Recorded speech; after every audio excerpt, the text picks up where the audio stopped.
الحمد لله نحمده ونستعينه ونستغفره ونؤمن به ونتوكل عليه ونعوذ بالله من شرور أنفسنا ومن سيئات أعمالنا من يهده الله فلا مضل له ومن يضلله فلا هادي له اما بعد معزز سامعین، آج کا میرا موضوع ہے عورت کے حقوق اسلامی زندگی میں۔ اسلام وہ دین ہے جس نے عورت کو عزت، مقام اور تحفظ دیا۔ دور جاہلیت میں جب عورت کو ذلت اور رسوائی کا نشان سمجھا جاتا تھا، اسلام نے اسے ماں، بیٹی، بہن اور بیوی جیسے خوبصورت رشتوں میں معزز و محترم مقام عطا کیا۔ قرآن کریم میں اللہ تعالیٰ فرماتے ہیں وَلَهُنَّ مِثْلُ الَّذِي عَلَيْهِنَّ بِالْمَعْرُوفِ سورۃ البقرہ آیت نمبر 228۔ ترجمہ: اور عورتوں کے بھی ویسے ہی حقوق ہیں جیسے مردوں کے ان پر حقوق ہیں، بھلے طریقے سے۔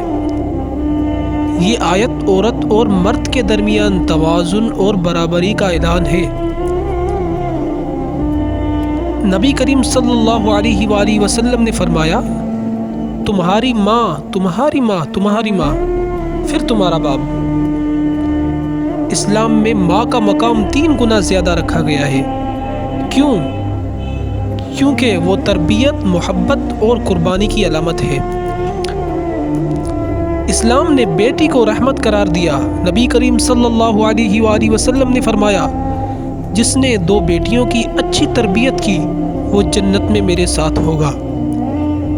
اسلام سے پہلے لوگ بیٹی کو زندہ دفن کر دیتے تھے، لیکن اسلام نے اسے رحمت کا درجہ دیا۔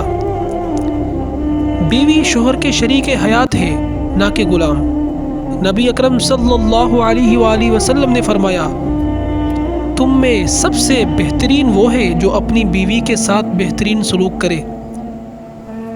اسلام نے عورت کو وراثت میں حق دیا جو اس سے پہلے کبھی کسی دین یا نظام نے نہیں دیا۔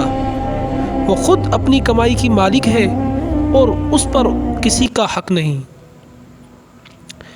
میرے محترم سامعین، آج اگر ہم چاہتے ہیں کہ معاشرے ترقی کرے تو عورت کو اس کا صحیح مقام دینا ہوگا جو اسلام نے پہلے ہی مقرر کر دیا ہے۔